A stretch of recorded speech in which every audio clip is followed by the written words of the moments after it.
Dr. Smith. Maybe a couple of seconds and I will.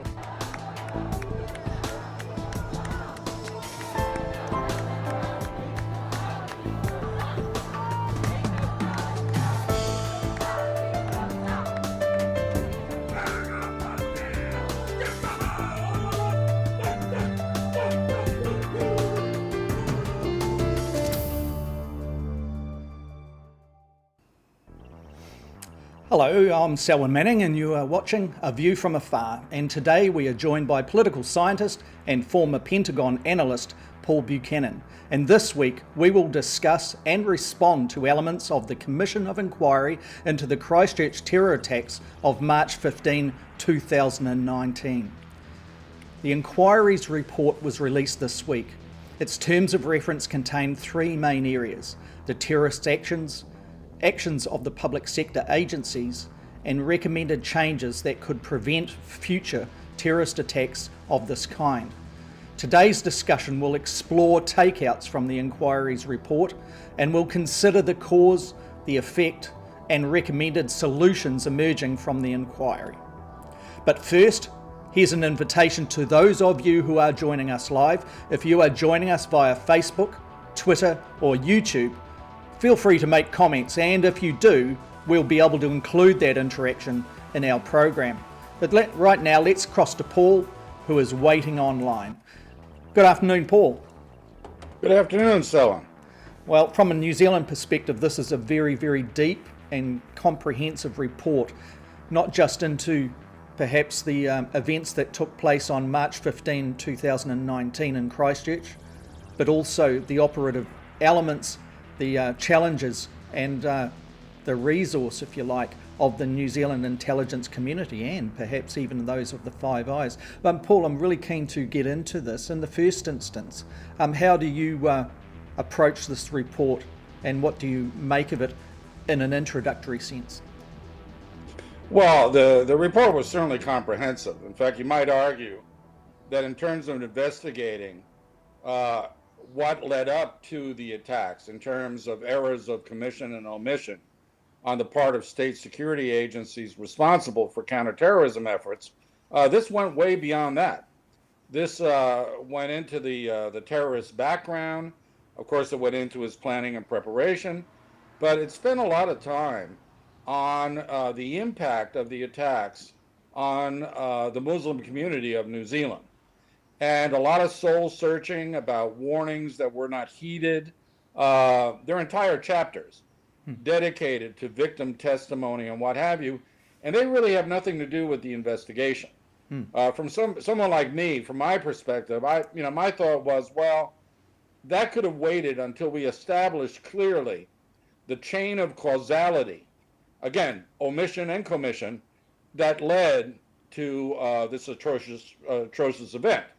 But having said that, they've been pretty comprehensive and thorough in investigating pretty all avenues of inquiry. The trouble is this. I mean, again, and I laud them for doing that. Laud them, the Royal Commission, the commissioners themselves. The thing we need to understand, though, I often refer to this investigation, which was scheduled for 6 months and then extended out to 18 months, again, because it was so comprehensive, as being very broad and very shallow. And the broad I've just described. It covered, a multitude of things above and beyond the attack itself and the response of state agencies. But it was shallow in the sense that the commissioners had no powers of compulsion under oath. All witness testimony was voluntary. And I actually testified to the commission myself, and I had the option of taking an oath or not. To me, it didn't matter because I had nothing to offer other than, my opinion about how counterterrorism operations should be conducted. So I had no evidence to give them. But they didn't have the sort of strong coercive powers to make people come in and, fess up if they did something wrong.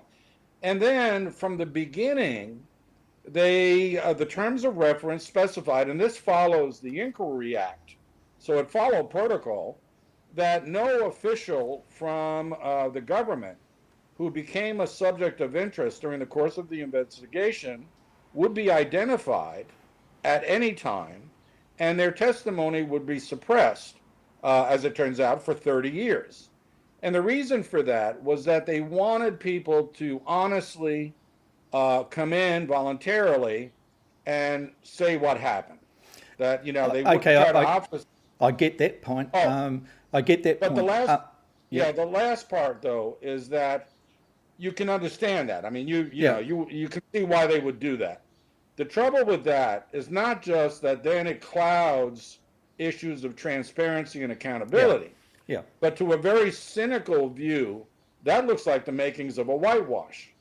I don't think it really is. I mean, there may be elements of both. So you think they balanced it toward the getting down to the tin tacks without the compromising the person's identity within the organisation, within the community, and also publicly. And obviously, what we're talking about there too, it's actually against the New Zealand law to identify many, apart from the director, if I understand it, relating to the SIS, other people within that frame.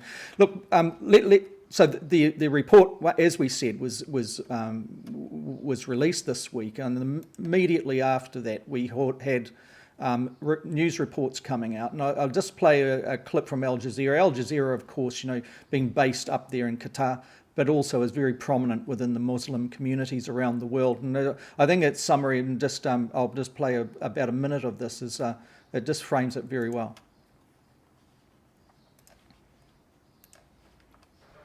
In March last year, this place of worship became a scene of terror. Now it's hoped it can be a symbol of change as Muslim leaders and survivors gathered at the Al Noor Mosque to discuss the findings of an independent report into a terrorist attack. We've seen the apology from the Prime Minister, from the police, from the intelligence service, which is something good. We started from there, and now we are looking for the change. After hundreds of interviews and written submissions, the Commission of Inquiry's findings were made public. It found that intelligence and security agencies were too focused on Islamic extremists and didn't pay enough attention to others, including white supremacists like Brenton Tarrant, who carried out the attack on 2 mosques in Christchurch. And it found police failed to meet required standards when they issued him a firearms licence without proper character references or background checks.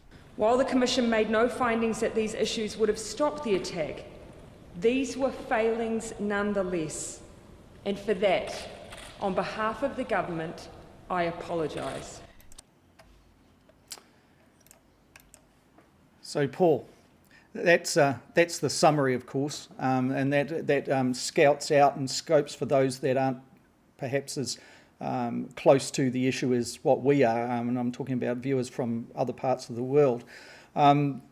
With respect to looking at the cause, the effect, and also the solutions, just wanted to frame this. And speaking with you, earlier on, we both agree that that's where we'll go with this. We'll look at it from the security intelligence community point of view, and that includes the police and the New Zealand Security Intelligence Service.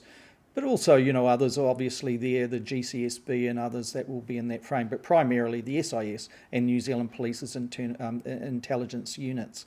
Now, one of the things that stood out from the report were some of the summaries there, but I'm acknowledging here, Paul, that you've had the privilege of being able to deep dive into this report and give us even deeper insights into it. But first off, we've got a thing here where the inquiry actually states, in the area that is most accessible to most people, and I quote here, "The idea that intelligence and security agencies engage in mass surveillance of New Zealanders is a myth." And it goes on to say, in 2014, for example, the intelligence and security agencies were in a fragile state. A rebuilding exercise did not get underway until mid-2016 and was still unfinished when the terrorist attacks took place in 2019. Now, Paul, that's very surprising and very, very concerning for many.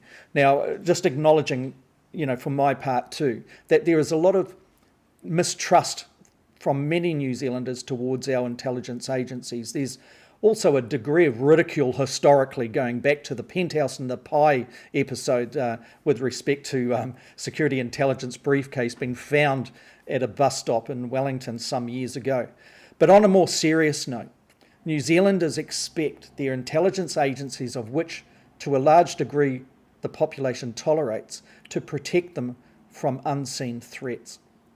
When we read something like it doesn't engage in mass surveillance of New Zealanders, I mean, many that people will think, well, thankfully that's the case, but when we read about the under-resourcing, the political apparatus basically abandoning some of the main signals that are coming in from overseas, and certainly within New Zealand, relating to terrorist threats not just being from the Islamic community. And this is an issue of major concern. Paul, I really want to hear you speak to those points if you can. Yeah, so why don't we do this? Let's disaggregate the intelligence community so we understand why these failures were in fact systemic. So in the weeds, at the grassroots level, you have what are known as collection agencies. And that collection can be electronic, it can be human, it can be technological. I mean, you can use satellites and what have you. So you have collection agencies. The foremost here in New Zealand are the Security Intelligence Service, which is a human intelligence service, the GCSB, the Government Communications Security Bureau, which is part of Five Eyes, and that does signals and technical means, and the police, who have their own intelligence shop, which involves both collection and analysis. And that's the second tier. Then there are analytic agencies, which include both of those collection agencies. They do the first cut, in-house, if you will. But then they pass it up a chain, and in New Zealand there are 12. There's this alphabet soup of oversight and coordination and analysis agencies. The foremost in the counterterrorism business being the National Assessments Bureau, which answers to the Prime Minister, and the Combined Threat Assessment Group, CTAG for short. So all of this gets filtered up. And here's what is remarkable is I used to say that right in the immediate aftermath of the attack, I used to say these guys were looking the wrong way. They were, looking for jihadists, and so they couldn't see this coming. It turns out they weren't just looking the wrong way. They weren't looking at all. There was this obsessive focus by the intelligence community on jihadists, and part of that, I would say a large part, was due to two things. Not the threat posed by Islamicists. At best, they have monitored 30 people a year for the last 10 years, based on what they see on social media or these people's travel plans. But here's what really pushed that. It came from the top. The political leadership, the governments of the day, but also the main opposition politicians, all pushed to counter the Islamicist threat to the exclusion of everything else. And I'll just pause there for a moment. I'll just illustrate directly from the report here on what you're saying. In May 2018, there was one project focused on developing an understanding of right-wing extremism in New Zealand. At that time, the New Zealand Security Intelligence Service had only a limited understanding of right-wing extremism in New Zealand, and work on this was not complete when the terrorist attack occurred. And this goes on, one very short sentence there. The intelligence function of New Zealand Police also had degraded from 2015 and was not carrying out strategic terrorism threat assessments.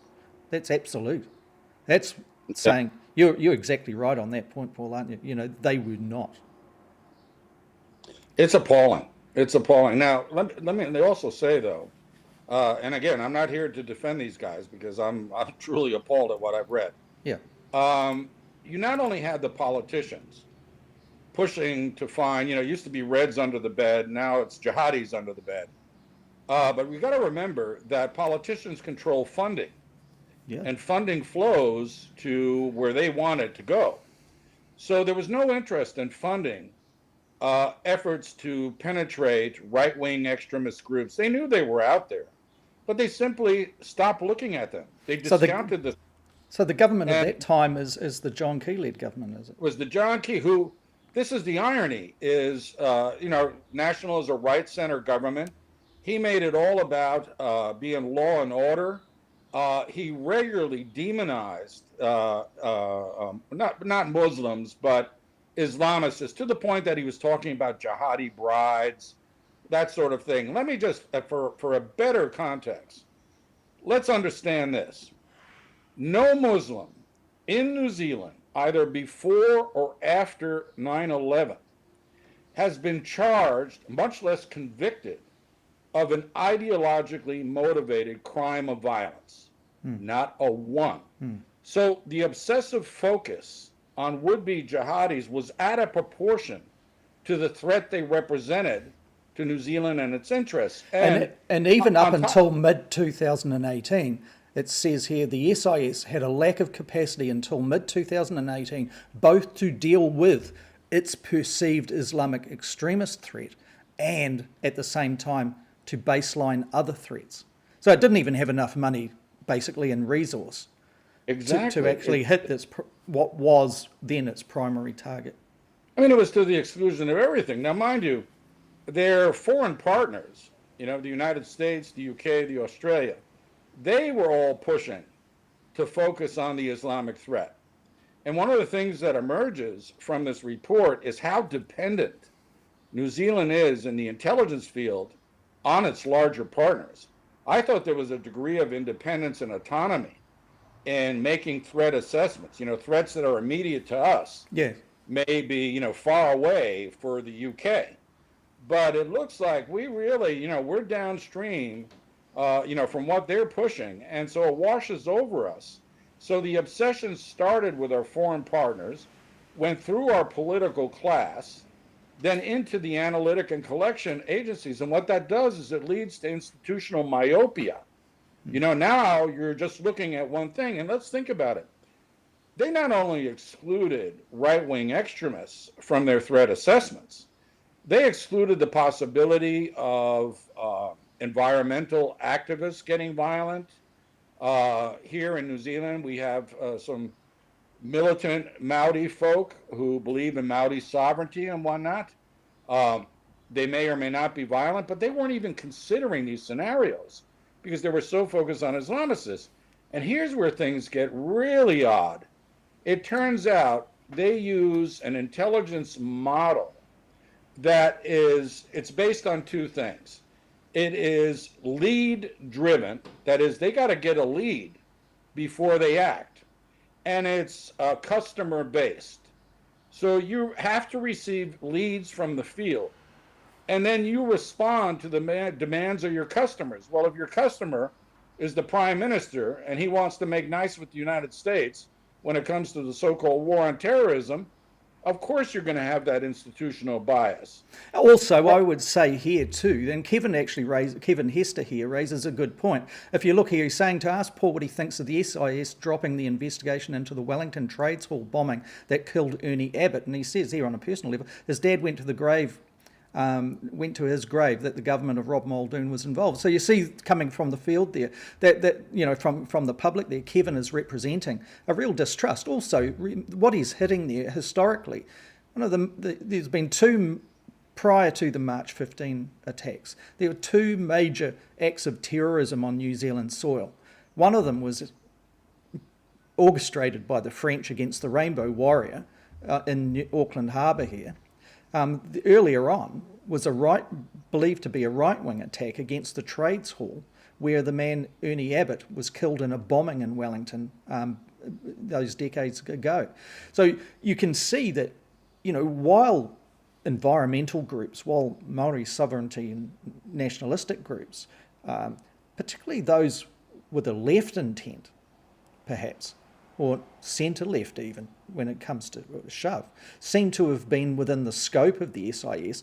That sounds to me it's politically framed, perhaps to appease the particular governments of the day that were overseeing the governance of those agencies.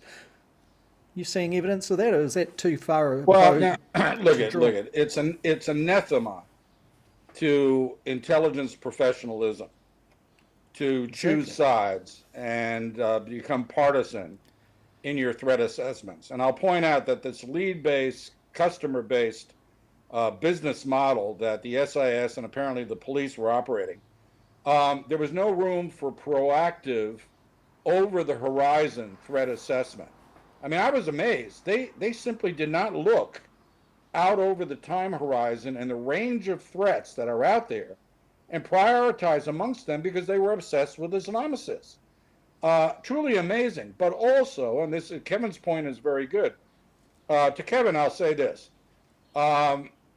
In the Cold War, communists and socialists were the bad guys.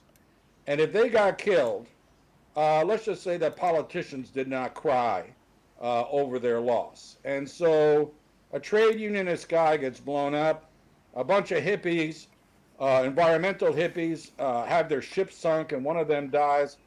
I can't really see in those days that the intelligence community here in New Zealand really gave a darn. And if Muldoon was involved directly with the trade union hall bombing, one would hope that he'd had some plausible deniability, but I wouldn't be entirely surprised. And of course, we know how reluctant the SIS was to engage the French about that bombing, even though they were pretty well aware from the get-go who did it. Exactly. They didn't really want to mess with a larger partner. France is an intelligence sharing partner of New Zealand's. Yeah. So, and the French embassy in Wellington is actually the largest embassy that France has in the southern hemisphere and is believed to collect intelligence on a vast scale with respect to Asia Pacific. So just add that point. I mean, the French have their former colonial possessions down here.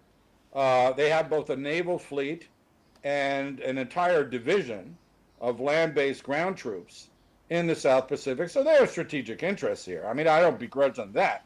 But I think, and I saw this after I moved here, under the fifth Labour government and then really got politicized under the Key government, that at least the leadership of these intelligence agencies seems to try to skew things towards the preferences of the government of the day. And that's just not on. So if we pull that and we distill that, what we've got is two factors here that are standing out from what you were talking about. One is a lack of resource and political commitment, and also an agency that potentially could be operating under the flavour of the day that is emitting from the particular people that are occupying the executive government at that time, meaning the politicians in power. So if we get down now into the areas where with respect to the report, you've gone a lot deeper into the parts of the report than anyone else that I have seen so far, outside of the government apparatus itself, and commend you for that, Paul. With this issue here, could the terrorist have been detected and identified, even considering those problems of which you've outlined now? There's a part in the report and it says, given the operational security that the individual maintained, so we're talking the terrorist here, the legislative authorising environment in which the counter-terrorism effort operates and the limited capability and capacity of the counter-terrorism agencies, there was no plausible way he could have been detected except by chance, is what it says, the report. Paul, you've gone deeper into this, and I think your response will be more robust than what we've seen so far, emitting from those who have analysed the report in this country so far. Well, this is their get out of jail card, and that they are claiming that if not a real sophisticated operator, that the dots that they could have connected were too far apart for them to actually make a picture of a terrorist planning and preparing an attack. Now, organizationally, not only have we identified here today some of these major failures, the institutional bias, the business model they operate on, but let's also remember that framework that I laid out is highly decentralized. And here's where we see more organizational flaws. It turns out that when you're handling classified information, that information and all this alphabet soup of agencies is siloed. So, each agency sees classified information on a need-to-know basis. So you could have and we did have a situation where one agency was seeing something, but it wouldn't share that information with other agencies to double and triple check. In other words, that decentralized apparatus with the classification schemes that siloed out information sharing. The SIS, for example, knew of 4 IP addresses that the killer used. And these IP addresses, they knew that he was buying military-style parts for military-style weapons, and that these parts were favorites amongst right-wing extremists. They knew this. They knew that an individual from the same IP addresses was accessing the Oslo Killers Manifesto and communicating with other bad guys.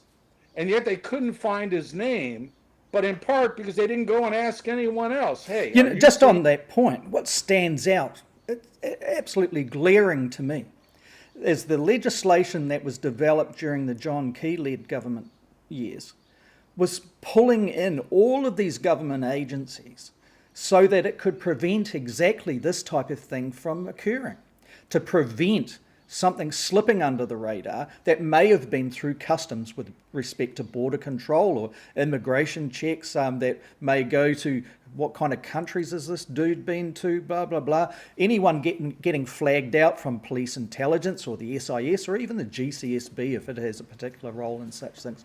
So this complete kind of tapestry of intelligence organisations that are supposed to be filtering to a centralised point, you're saying doesn't occur. And the other thing is what I've read in the report is saying both the SIS, the police and others had no analytical apparatus to make sense of what information was floating around in the mix.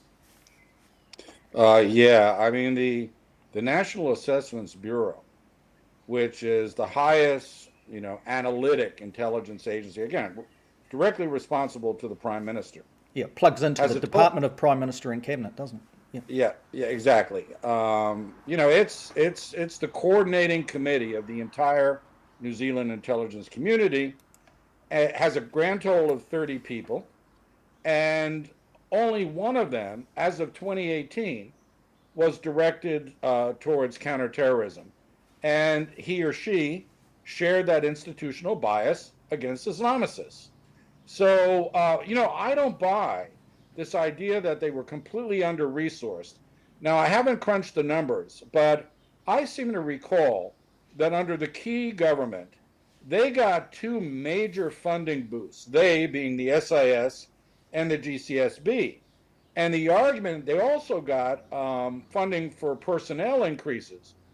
In the last 15 years, the SIS has gone from a complement of about 230 to about 350.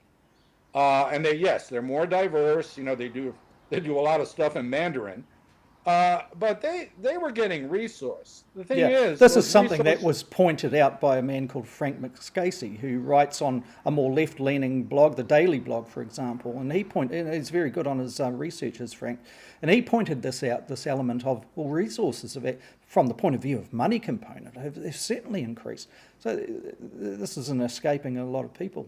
No, and it shouldn't. I mean, we should ask questions. I mean, the police said that their intelligence capability was completely degraded by 2014. And that's why they gave up trying to monitor right-wing extremists. Now, let's be clear. The police have infiltrated skinhead groups because they're involved in the drug trade. They're major, components of the chain that produces methamphetamine and imports other drugs into this country. So they are aware of the skinheads. They are aware of their ideological tendencies, but they simply did not care to examine them more thoroughly on their propensity for violence for ideological reasons. They chose to look at them as a criminal organization dealing in drugs and cast a blind eye on the ideological stuff, and that turns out to have been a very grave mistake. And so what you're seeing is, yes, you're seeing systemic failures of an order of magnitude that, quite frankly, like I said before, is appalling. I mean, the lack of coordination, the lack of interest, and that is driven by the top. Now, I've heard that, and you can correct me because you're a native-born Kiwi. I just got here 25 years ago. And the reason I say that is because they say, well, look, at the New Zealand public doesn't really care about intelligence matters. Like you say, when they think of the SIS, they think of a bunch of bumbling fools with a pie and a penthouse. And I remember when I first arrived here, having freshly come from the security community in Washington, D.C., I was like, that can't be. You can't be a member of Five Eyes and not be, professional about everything. Well, I'm reading this report and I'm like, the levels of incompetence, the levels of bias are truly astounding. And so I think that even though they've absolved many of the entities and the individuals involved in this fiasco, they've absolved them of guilt. I think that the New Zealand way will be to quietly ask people to retire, to do it all quietly, to not make a big fanfare and shaming exercise out of this. But if they don't, if someone is not held accountable, and I can sort of see that they would rather scapegoat the SIS than the police. Police is a big organization involved in the daily administration of public order. The SIS is a secretive organization, much smaller. So if you're going to start doing scapegoating, the likelihood is it will be with the smaller organization. And by the way, just to talk about one agency that doesn't come out bad here is the GCSB. And it's something that you and I both know, but maybe some of the viewers don't. As a signals agency, the GCSB has to be tasked by another security agency in New Zealand or by its foreign partners when it comes to eavesdropping or other electronic or technological spying in New Zealand. And they were never tasked, never, to go look at right-wingers. We know they've been tasked to go after suspected Islamicists, but in this report it says categorically the GCSB had nothing to do with this. They were completely out of the loop.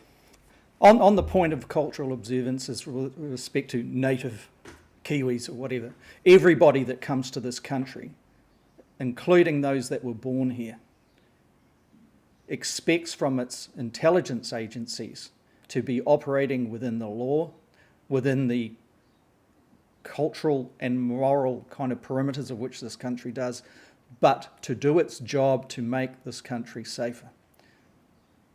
The pie incident, the pie in the penthouse in the briefcase, is many decades ago now. The imperative elements of it from a Kiwi point of view is do your job. That's why people put up with invasive agencies in this country. Do your job. That includes the police. If you're looking at, before we get into the solutions, many elements of police on how they go about their business are operational. But there are also elements that are paid for via targeted funding from government. Every budget that comes out around May in each year in New Zealand and Australia will target the New Zealand police to do a particular job and to be seen to be following the policies of which the expectations are mapped out and the calculations of value put across it. To see that has been dropped is beyond belief. It seems to me, without being a overly government person, that targeted funding on such things may be a requirement if the culture within the SIS does not change. If the culture within the New Zealand Police does not catch up and meet the brief, then targeted funding is going to have to force. Behind that are the measures of accountability and also oversight, and the public's expectation that one of the comments that came out of the report, that it is summarising that there must be a more public-leaning face to the activities of the spy agencies and improved oversight. Now, Paul, I want to talk solutions here. Before we do, I'll just play a part that came across from the Australians yesterday, where a white supremacist activist, allegedly, has been arrested and is going to be facing charges today. I'll just play that clip now. To inform you about a New South Wales joint counter-terrorism investigation, we've executed a search warrant this morning in Albury, and we've arrested an 18-year-old male. That male we expect will be charged later on today with advocating terrorism and also inciting others to commit acts of violence against the community. The male that we've arrested has an extreme right-wing ideology and is focused on neo-Nazi, white supremacist and anti-Semitic material. For the Joint Counter-Terrorism Team, we don't target ideologies, we target criminality and investigate criminality to ensure that we keep the public safe. The arrest today is also consistent with previous comments both Mark and I have said, and our counter-terrorism colleagues around the country, around what we've seen throughout COVID with the move to the online environment and what that has meant for us in terms of our threat environment nationally. The male who... So Paul, it continues on into discussing details of the arrest and the characteristics of the individual that has been arrested. Why bring that in at this point? It seems like the Australians perhaps are a number of years ahead of us in being able to detect the operations and the activities of alleged and real white extremist activity, particularly from the social platform areas. It seems it also comes at the cost of liberty. Can you speak to those points from a point of view of solutions, and where do you think New Zealand needs to go from the point of view of the security intelligence apparatus, legislative reform, and the government the overall government response to it? Yes, I mean, the fact is that not all liberal democracies are equal when balancing civil liberties and security concerns. For example, France is very authoritarian when it comes to any security matter. Draconian, I would argue, and certainly not something that we would ever want to adopt here. The Australians are not as authoritarian as the French, but they are much harder in the security field. And what the commissioner was referring to is they're charging this young man with precursor crimes. That is, he was in the planning and preparation stage. We don't have any laws on the books that allow New Zealand security agencies to do that. And quite frankly, that may be a good thing. You know, you may have to hold off until he makes his move. So in the case here with respect to March 15 terrorist attack, at what point would an interception to prevent occur? Would it be when he gets in his car down in Dunedin and he's heading north to Christchurch? Or would it be when he is starting to mass his weapons, develop his logistical plan? Or does it come in earlier than that? I actually can fix a date, December of 2018. That's when he started to go online and speak openly about his plans. He was on 8chan, he was on 4chan, not that I like to mention those outlets, but in December 2018, had the authorities been looking the right way, like monitoring those particular channels, then there was just cause to intercede, arrest, to make a detain. move, right, to move against him preemptively. That's well allowed within the law. But you know, you can't go arrest people for amassing weapons or even saying crazy stuff. I mean, that's protected speech. It's when you put those things together with a clear intent to do harm to others, which this guy in December was stating, and I assume the Australian kid was doing something along those lines, then you make the move. You know, that's quite clear. Now, they're going to suppress the killer's testimony, his evidence, forever. Yeah, just want to bring a question up on this. This is coming through on John Minto's Facebook thing, but it's from his partner and wife Bronwyn, and it says what sort of things might be held for 30 years before we can know about them, and also the question, is there any real reason for this other than, I'll just bring it up again, other than their own embarrassment? Thanks, Bronwyn. Bronwyn, I think there's two ways to look at this. I think that, as we said earlier, the official explanation for suppressing all of this evidence and whatnot is to get people to speak honestly in that voluntary setting that was the commission's inquiry. So you couldn't be compelled. So let's say, for just the sake of argument, that there were police officers, undercover police officers, monitoring skinhead gangs because of their involvement in the drug trade, and they knew about the killer. They had heard him talk crazy. They knew about his strange behavior at the gun club, and they just passed on it. They did nothing.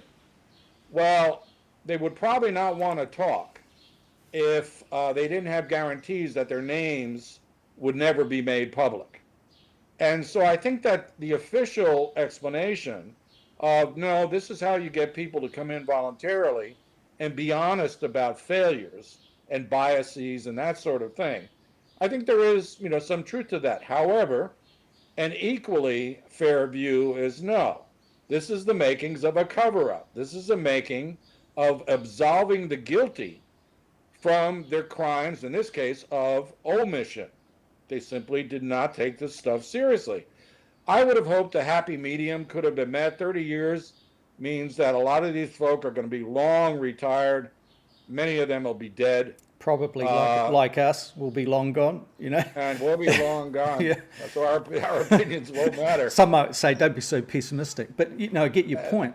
The other element here too is, the report, the inquiry, is actually pushing forward this requirement for more oversight, more public-facing considerations, but also debate, dialogue between agencies, media, academics, analysts like yourself, and the public in general.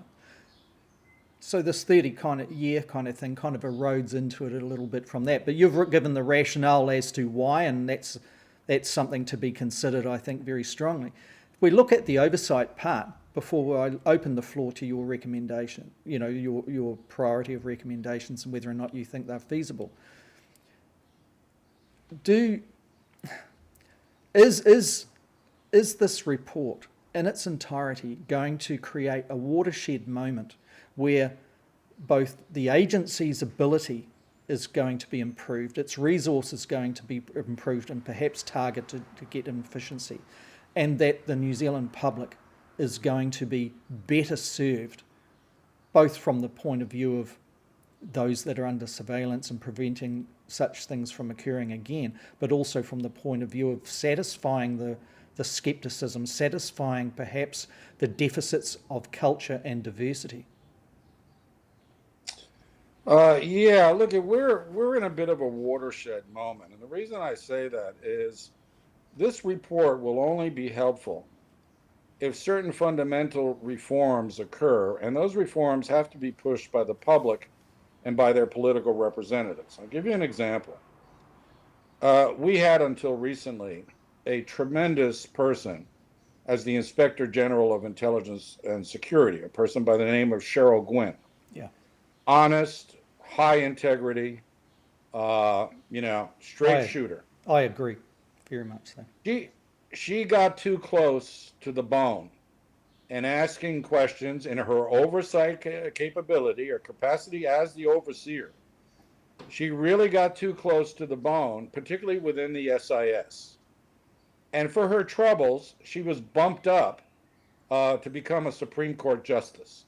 They took her out of that job, and they've replaced her with someone who is more malleable to the interests of the SIS. On top of that, the current director of the SIS, who was brought in as a reformer, from the Department of Prime Minister and Cabinet under John Key. Yep. And yes, but was brought in to reform the SIS. Yep. And she has become a poster child for what is known as bureaucratic capture, where the agency basically absorbs you and turns you into the beast that you were supposed to tame. And so she said, for example, when this report came out, that the SIS did not monitor the Muslim community.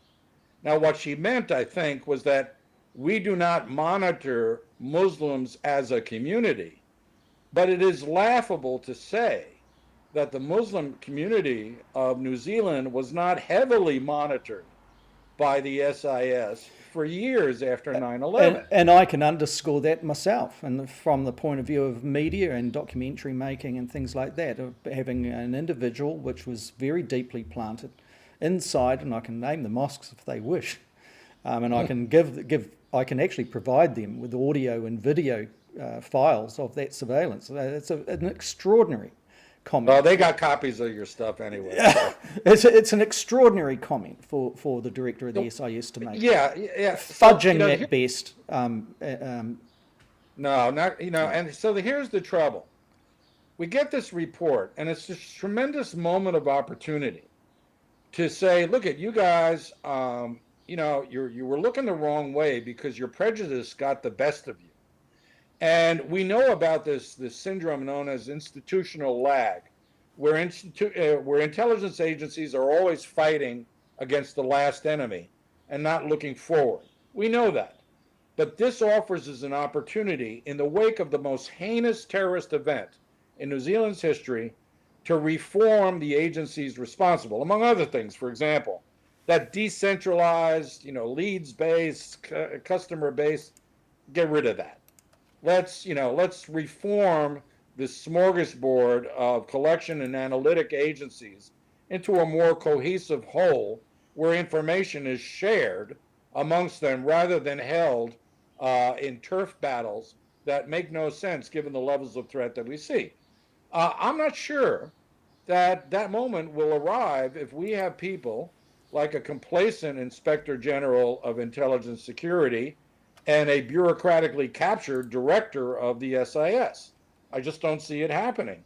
So it's incumbent upon us as the public, it's incumbent upon the politicians who represent us to demand some hard questions and hard answers of these guys, and it may mean that some people have to go. That's something that the minister responsible beyond the Prime Minister, Andrew Little here, he seems like he wasn't firming up on that people had to go, that he made the comment on Radio New Zealand's checkpoint on the day of the release of the report, that he was quite satisfied with the people that were representing the agencies.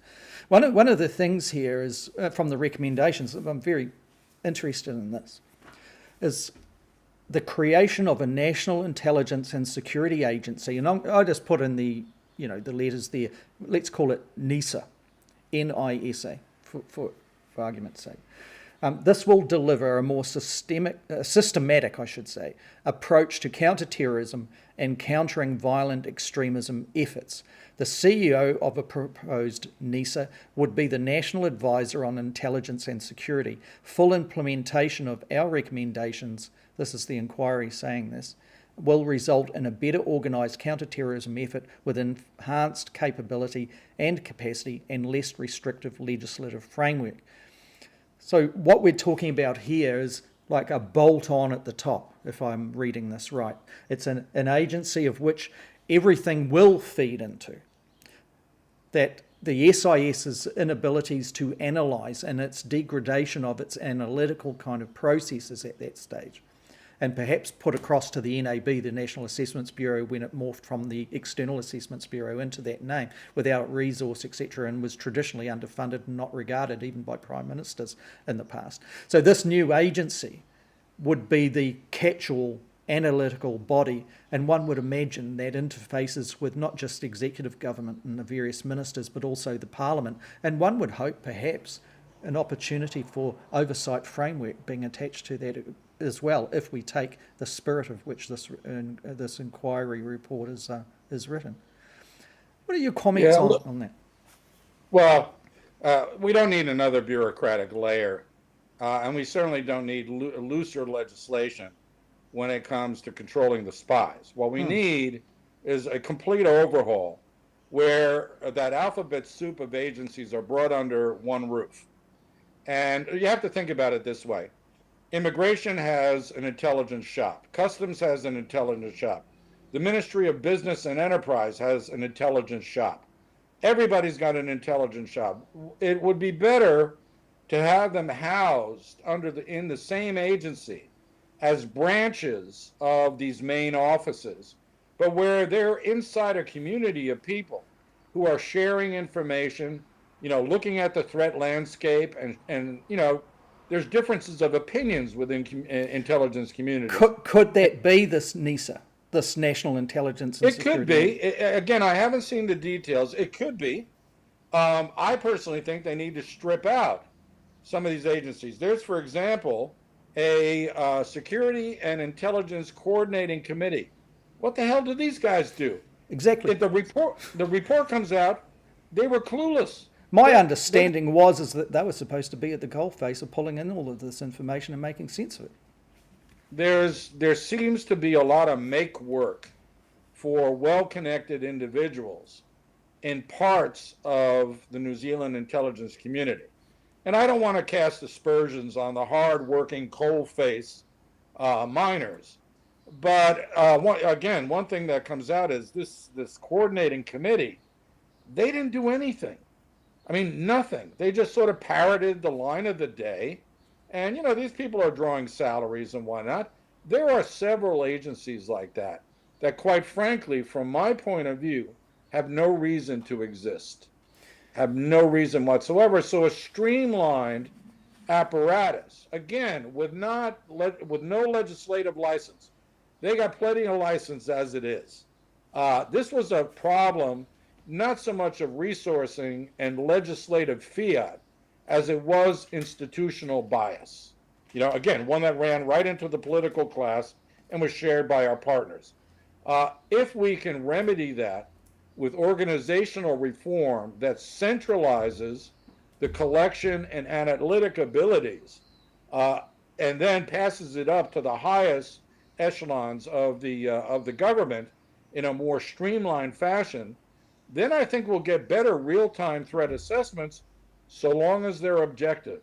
If we still have people in high places who cater to the government of the day, and whatever whims those may be, then that lack of intelligence professionalism will yet again come back to bite us in the rear down the road.